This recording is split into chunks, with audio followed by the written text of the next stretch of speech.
Welcome to Spectrum TV News this weekend. My name is Uyai and I can come to you live from Uyo, the capital city of Akwa Ibom State, Nigeria. Let's take a look at the major stories.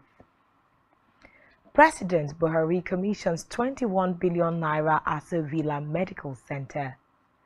Federal government to digitize birth registration of 12 million children. Plus, Krev rejects Wagner claim over Bakhmut Ukraine war. Details of these stories and more in a moment.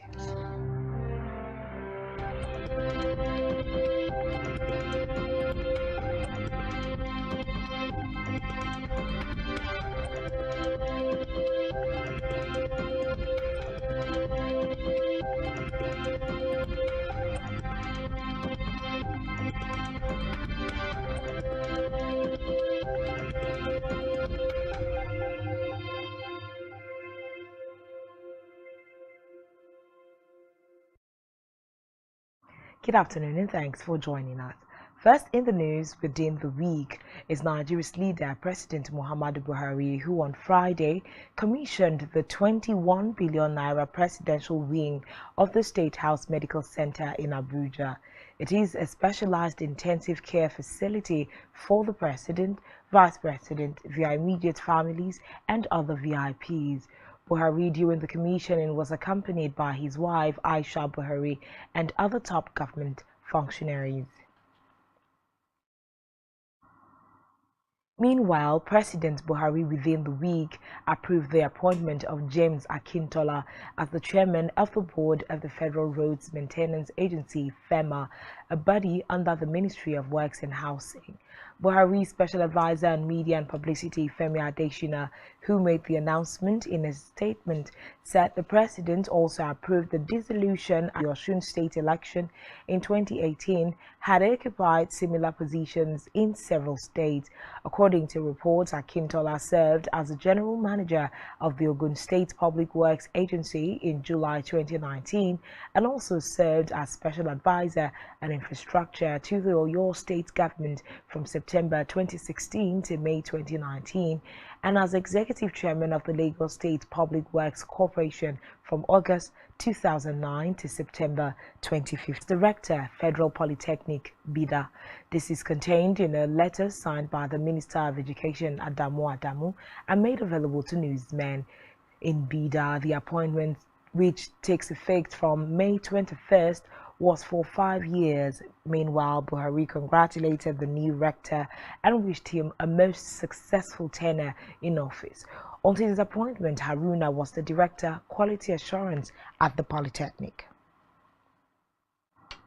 In the meantime, President Buhari, in the course of the week, admonished members of the National Youth Service Corps (NYSC) not to be used by centrifugal forces to undermine the country religiously, economically, or politically.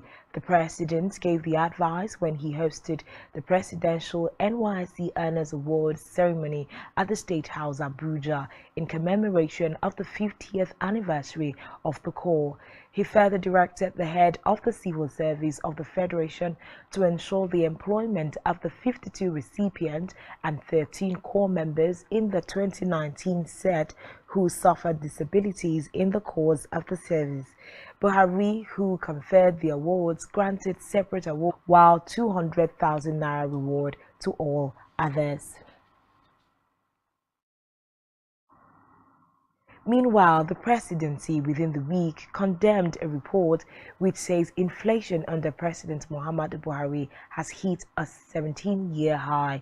Presidential spokesperson Garba Shehu described it as a fallacy and a twist of sensitive facts to suit preconceived notions. Shehu, in a statement, stressed that the high inflation is a global problem and no nation is immune to it since the global economic downturn triggered by COVID-19. The aide said that Nigeria relies on imports for products like petroleum, cooking oils, fertilizers, crop chemicals, and others, adding that international price fluctuations affect local prices. Away from that, the federal government will be digitizing the civil registration and vital statistics process, and it is targeting the registration of 12.7 million. On the fact that with the digitization, the Commission plans to register 8.08 million children in 22 priority states and 4.6 million in other states. Sunday made this known during the opening of a two-day workshop on the operational plans for digital birth registration in Lagos State.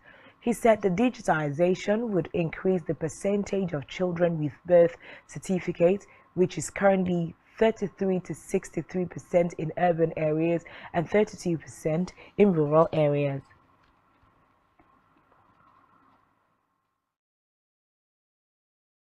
Meanwhile, the federal government within the week commenced the construction of vaccine hubs in Abuja, Lagos and Kano State for the storage of vaccines in the country.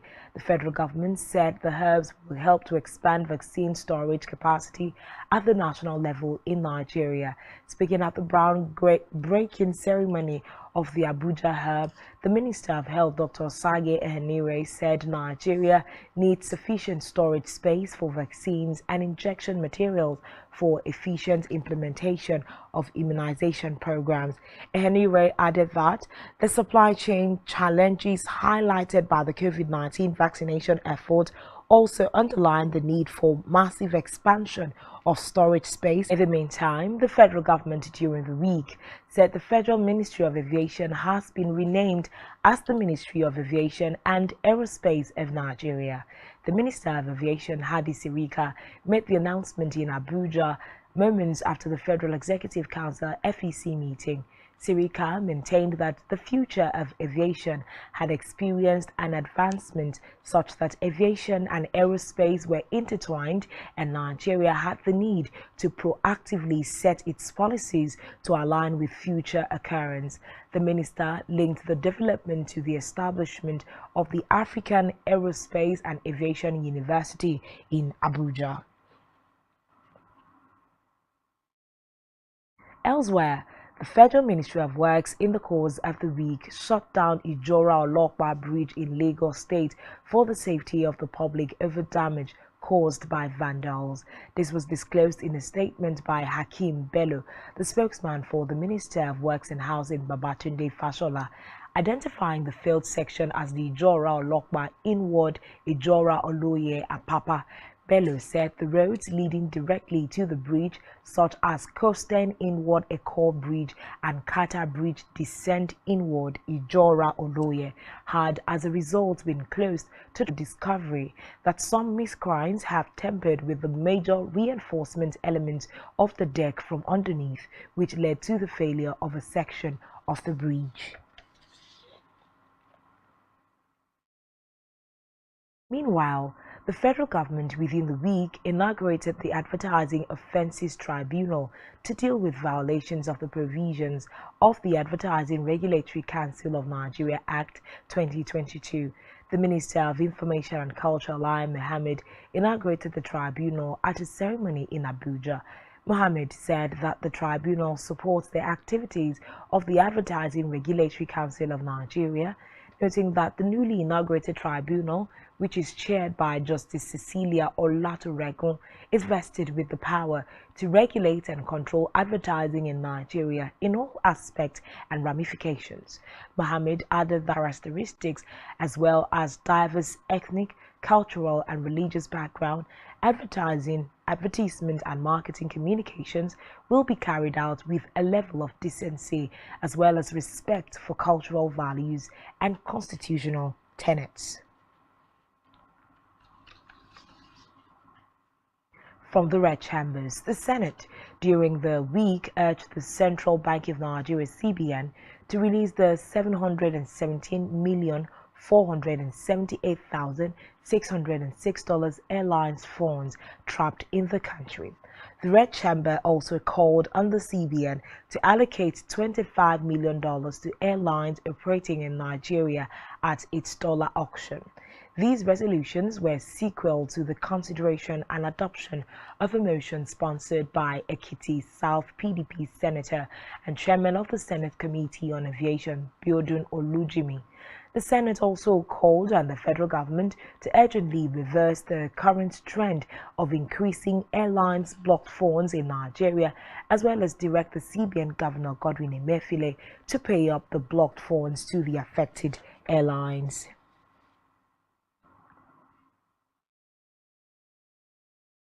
On judicial matters, the presidential candidate of the People's Democratic Party, Atiku Abubakar, and his Labour Party counterpart, Peter Obi, will allegedly call about 150 witnesses to prove their cases against the conduct and outcome of the February 25th presidential election. The president-elect have reportedly proposed 39, 21, 25 and 2 witnesses respectively. The number of witnesses was made known during the resumed pre-hearing of the petition at the Presidential Election Petition Court. Reports say Atiku and Obi are challenging the declaration of Tinubu as the winner of the election by INEC. Meanwhile, Justice Hamza Muazu of a high court in Abuja during the week granted an order of stay execution on the suspension of Julius Abure, chairman of the Labour Party, and others. Others are the National Organizing Secretary Clement Ojukwu and National Treasurer Oluchi Okpara from parading themselves as Labour Party national officials. The plaintiffs in the case are Martins Esipali John, Lucky Shaibu, Issa Zekeri, Omogbai Frank, Obaku Aliu, Oyokere Latif, John Eloma, and Ayobami Arabambi.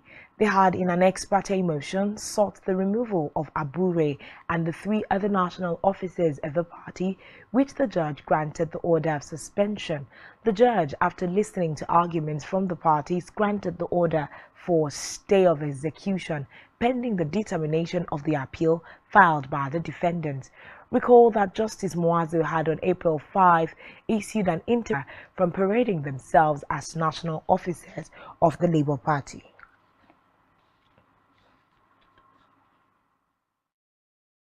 In a separate development, Minister for Science, Technology and Innovation, Orumimbe Mamora, in the course of the week called for a total ban on all foreign goods that can be produced in Nigeria. The minister, while addressing a news conference at the State House Abuja, also said the federal government had been working round the clock to move the nation from a resource-driven one to a knowledge-driven economy. Mamora, who suggested the ban as part of ways to protect local productions and inventions, regretted that most of the inventions by agencies under his ministry were lying fallow as a result of a drought of investors, and investments.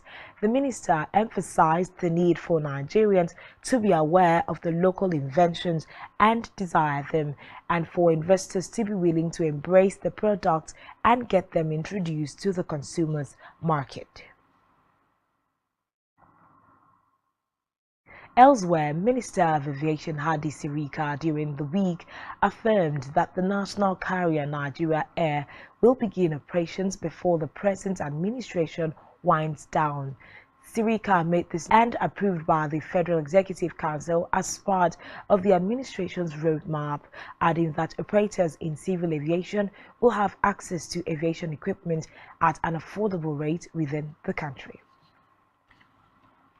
In another development, the United States Embassy in Abuja within the week said that 2 of its employees who were involved in the Anambra convoy attack have been successfully rescued.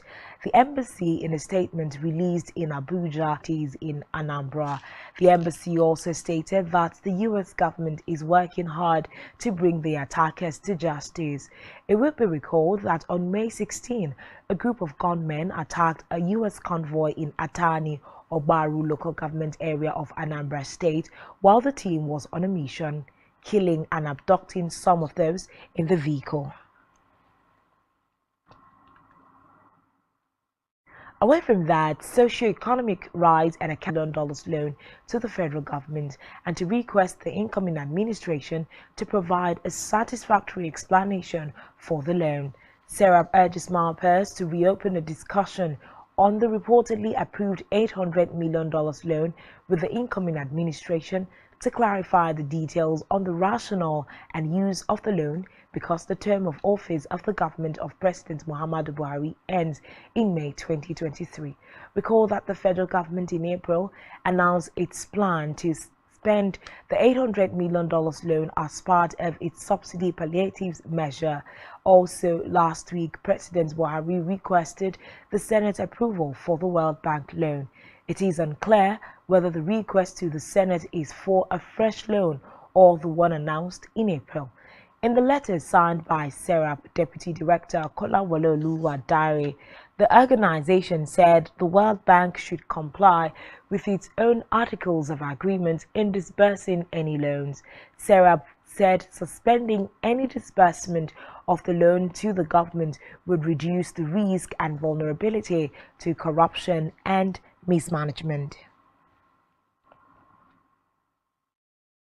In education, the Joint Admissions and Matriculation Board (JAMB) during the week remitted 2 billion naira as its interim surplus from the 2023 operating year to the federal government, stressing that more would be remitted as it opens was the furtherance of the pledge by Professor Aisha Koloyede-led management on the assumption of duty that it would leverage technology and discipline to manage the affairs of the board.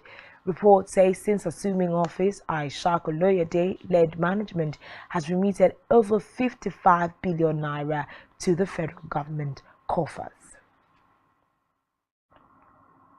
Back here, HIV and AIDS still remains a major health concern in Nigeria.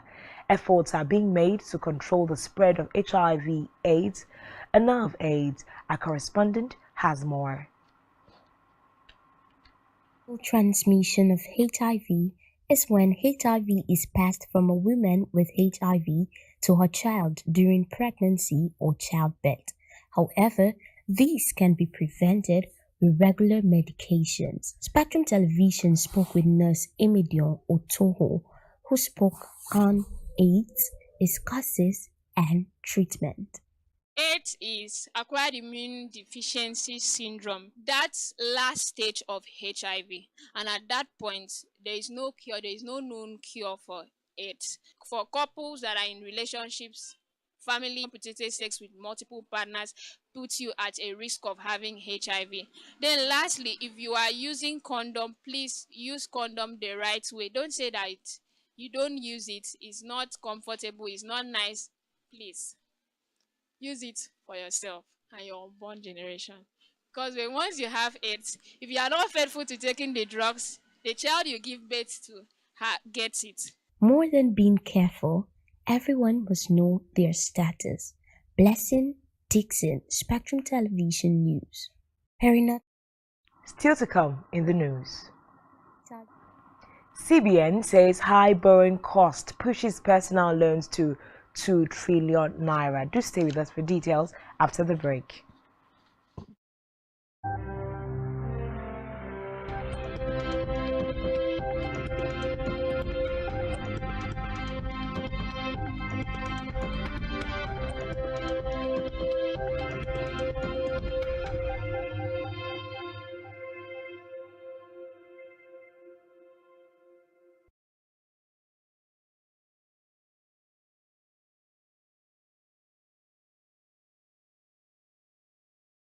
Thanks for staying tuned in now to the rest of the stories. In Africa, the United States has said that a temporary ceasefire in Sudan has been agreed as fighting between two warring factions entered its 6th week. According to a US-Saudi statement, the new deal will be enforced by a ceasefire monitoring mechanism. Reports say as part of the 7-day humanitarian ceasefire, Sudanese officials have agreed to restore essential services. Recall that previous truce attempts between Sudan's regular army and the paramilitary Rapid Support Forces (RSF) have ended to collapse within minutes of beginning.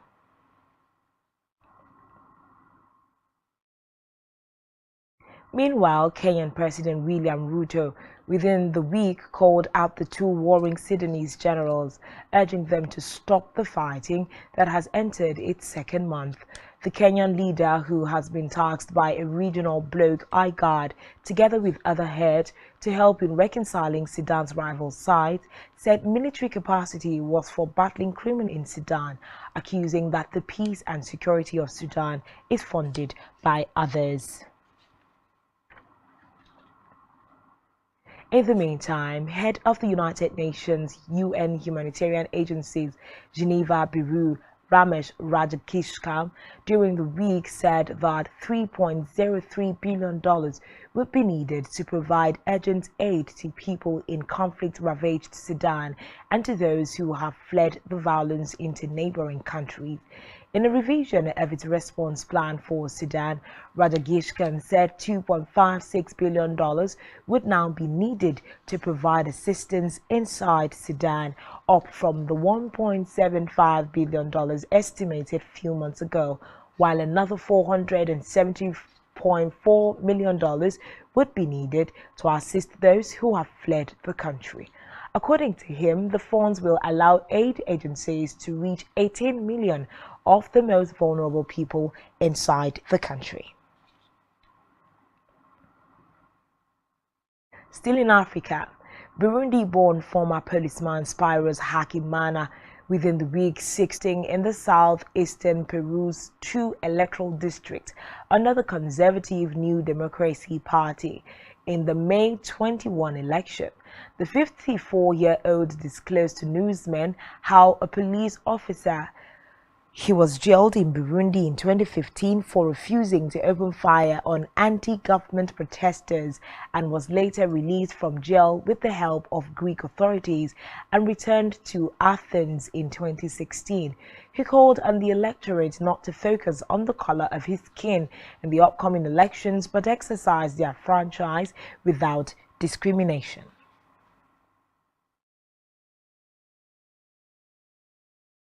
On the foreign scene during the week, Ukraine's Deputy Defense Minister Hanna Maliar rejected the claim that Wagner have captured the Ukrainian city of Bakhmut. Maliar said although the situation in the city is critical, Ukraine have decided to make a stand in the battle. Meanwhile, Russian President Vladimir Putin has congratulated the Wagner paramilitary group after its alleged claim of capturing the city of Bakhmut. Wagner found that Yevgeny Prigozhin made the claim from global south countries who were invited to the G7 summit by Japan. Reports say the Ukrainian leader is seeking global support for his country's counter-offensive against Russian invaders. Recall that Zelensky, who has displayed a knack for understanding symbolism and capturing the world's attention, has been pressing for more Western support for planes and military equipment and earned new commitments for billions of dollars in additional military support during his recent trips to Germany, France, Italy, and the United Kingdom. Meanwhile, industrial equipment and services that support its war machine. The move comes after the United States, Britain, and the European Union all announced fresh efforts to turn the screws on Moscow, 15 months into Vladimir Putin's full-scale invasion of Ukraine. The bloc, meeting in the Japanese city of Hiroshima, said that they would move to further restrict Russia's access to G7 economies. Recall that the United States and other members had earlier announced their new measures, saying another 70 entities from Russia and other countries would be placed on the U.S. blacklist. Still on the foreign scene, Ukrainian President Volodymyr Zelensky during the week met Saudi Crown Prince Mohammed bin Salman MBS on a surprise visit to the Arab League summit in the Desert Kingdom.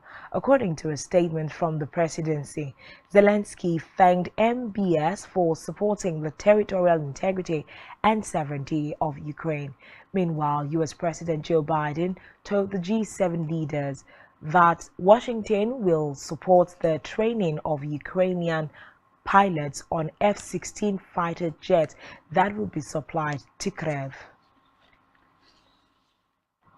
On our business news, the Central Bank of Nigeria (CBN) says personal loans declined to 1.75 trillion naira in the fourth quarter of 2022 from 1.85 trillion naira in the credit due to higher borrowing costs. It stated that consumer credit, which consisted of personal and retail loans, declined by 3.5% from 2.4 trillion naira in quarter 3 to 2.32 trillion naira in quarter 4 2022. It was further disclosed that personal loans accounted for 75.6% of the total consumer credit, while retail loans accounted for 24.4% in quarter 4. Reports say Meanwhile, data from the Central Bank of Nigeria (CBN) during the week showed that the combined bank lending to oil firms operating in the downstream and upstream subsectors of the Nigerian oil and gas industry was 6.62 trillion naira as of December 2022. Reports say while operators in the downstream, natural gas and crude oil refining subsector owed banks 4.71 trillion naira, operators in the upstream and services subsectors were indebted to banks to the tune of 1.91 trillion naira. According to reports, the total debt rose by 110.83% from 3.14 trillion naira in 2016 to 6.62 trillion naira in 2022. The CBN said while the debt has increased significantly over the years, the oil and gas sector is struggling to service its debt and defaulting on loans. Still in business, the National Petroleum Company Limited (NNPCL) Chief Executive Officer Mele Kyari as Dangote Refinery begins operations next week. Kyari, who disclosed this at the 4th Nigerian Oil and Gas Opportunity Fair in Yenagoa, Bayelsa State, also urged all stakeholders to join the National Oil Company in growing crude oil and gas production in Nigeria. He said the NNPCL, which had 20% stakes in the refinery, was ready to meet its crude supply obligations to the facility, stressing that with the coming of the stream of the refinery next week, the National Oil Company will be supplying 300,000 barrels of crude oil per day to Dangote. Reports say the announcement of the planned inauguration of the facility on May 22 had also elicited excitement and expectations among Nigerians, industry operators, government officials, and other stakeholders. Elsewhere, the International Monetary Fund (IMF) in the course of the week said that the removal of trade barriers among African countries will help lift 50 million people out of poverty. The IMF said this in its recent report titled Trade Integration in Africa: Unleashing the Continent's Potential in a Changing World. The report stated that the trade barrier removal would increase median goods trade between African countries by 53% and would also increase to the rest of the world by 15%. The Washington, D.C.-based body added that successful implementation of the African Continental Free Trade Agreement could unlock important benefits in the continent. In 2022, the Council, in its newsletter, said the fund could have been lost to shipping companies and the terminal operators through demurrages, noting that during the period under review, it recorded a total of 1,727 complaints. The Shippers Council urged importers and exporters to ensure that they engage professional logistics service providers to handle the clearing and delivery processes of their cargoes to ensure that all containers are returned promptly without accruing demurrage or detention charges. Still to come in the news. Man City win EPL title after Arsenal loss. Do stay with us for details after this timeout.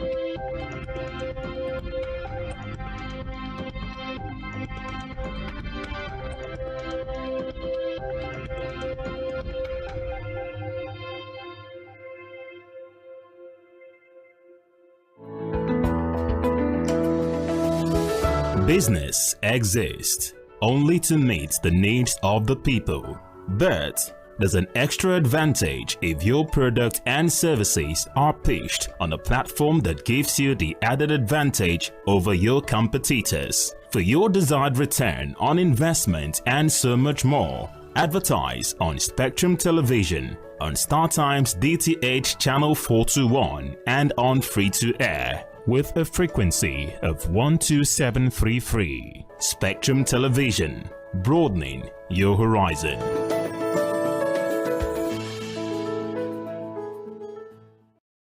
Nigerian police force, which is the only one allowed by the Nigerian police force, which shall be administered, organized, and supervised by the Nigerian police force. No, my lord, I want to say something. I want to say something here. Perhaps it might also enlarge the scope of people who should be invited here for examination. My lord, if we cannot find those who literally murdered Abiola, who are those people who could be said to be the beneficiaries of the death of Abiola? Rogers has linked you with some of the killings he did. He never did. He linked you with the attempted murder of Hebrew. He did not. My lord, the matters council is leading the evidence in our matters. Is this an adversary proceeding? It's not, my lord, but you can't be talking about cases which are in court, my lord. Is this an adversary proceeding? It's not, my lord. These cases are in court, my lord. I'm just reminding your lordship. My lord, sorry, my lord, I think I'll be in cross-examination. Legally Speaking, a program that deals with legal issues and questions we face as citizens of this amazing country, Nigeria. Legally Speaking. Join us every Friday from 5 p.m. to 6 p.m. for Legally Speaking.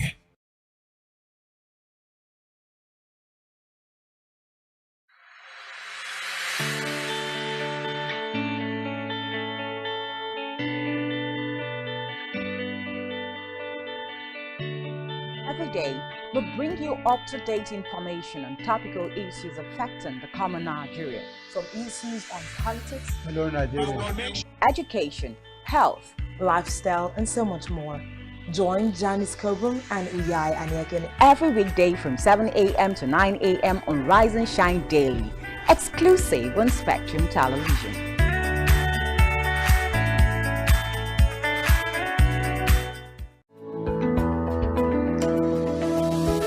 Business exists only to meet the needs of the people, but there's an extra advantage if your product and services are pitched on a platform that gives you the added advantage over your competitors. For your desired return on investment and so much more, advertise on Spectrum Television, on StarTime's DTH Channel 421 and on free-to-air with a frequency of 12733. Spectrum Television, broadening your horizon.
Thanks for staying tuned, and now to the rest of the news. In health, the federal government during the week said it had instituted strategic interventions at the tertiary, secondary and primary health care levels to screen at least 80% of the eligible population and placed 80% of patients with hypertension on standard treatment and care. The Minister of Health, Dr. Sage Ehanire, who made this known in Abuja during the commemoration of this year's World Hypertension Day, noted that hypertension is responsible for significant morbidity and mortality in the country.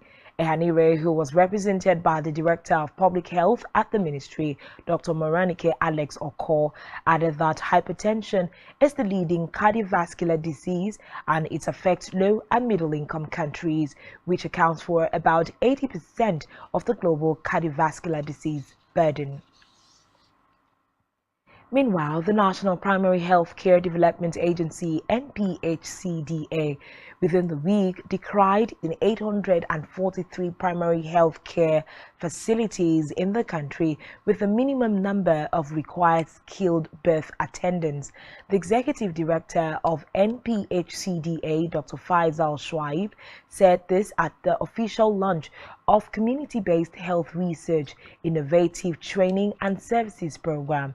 Faisal stated that there is need to close the gaps in the adequacy and distribution of human resources for health at the PHC level. He added that the intervention will help to increase and retain the quality, adequacy, competency and distribution of a committed multidisciplinary PHC workforce, which includes facility outreach and community-based health workers support, rather than resort to herbal remedies to treat swollen legs or unhealed wounds on limbs. The expert, who is also the head of radiology, National Orthopedic Hospital, Igbobi, Lagos, gave the warning in an interview with newsmen in Lagos.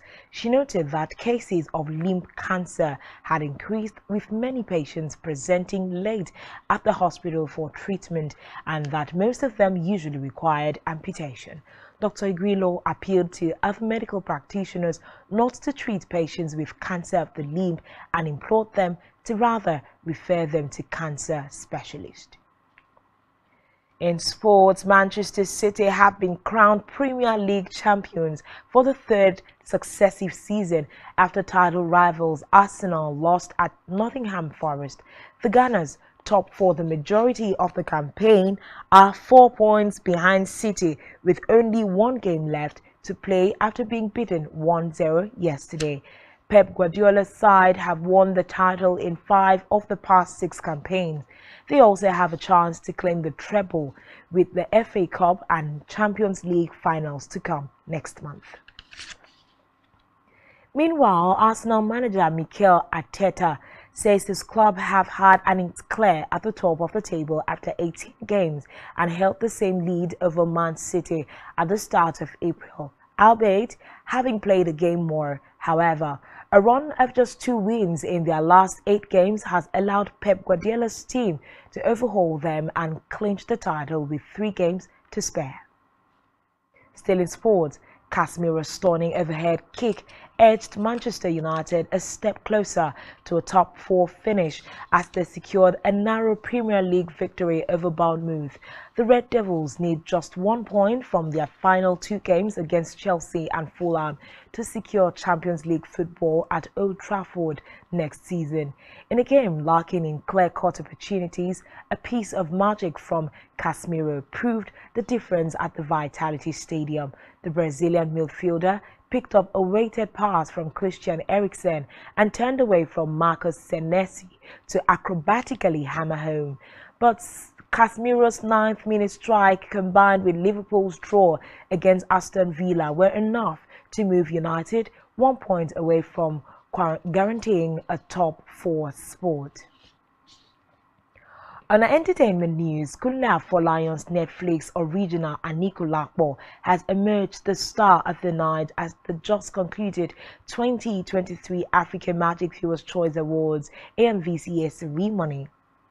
The event, which was held yesterday, brought together the continent's most talented actors, directors and filmmakers to celebrate their outstanding contributions to the industry, while Jade Osiberu's Brotherhood and Kunle Afolayan's Anikulapo took the lead heading home with multiple awards in different categories.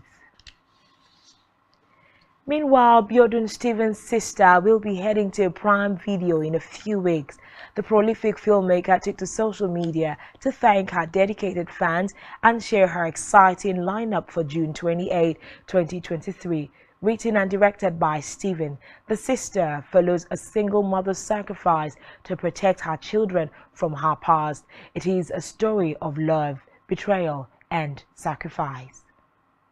Still on entertainment, Grammy-winning Nigerian singer Temilade Okpeni, popularly known as Tems, within the week beats American female music stars to a new record on the Billboard chart. The Nigerian achieved the rare feat after her song Free Mind broke the record for longest-running #1 by a female artist in Billboard R&B hip-hop airplay chart. Any female artist. The song debuted on the main chart Billboard Hot 100 last year, making Tems the first Nigerian female soloist to appear as a lead on the chart. Reports say Free Mind, which is off Tems' debut extended play, has earned millions of streams in the United States across major digital streaming platforms. And that's all we have for you on the news this week, a recap of major stories of the week. My name is Uyai Anyeka. Do well to follow us on social media. Subscribe to our YouTube channel, all of which you can find on our website, spectrumtv.ng. Thanks for watching, and I do hope that you enjoy the rest of your weekend. God bless you.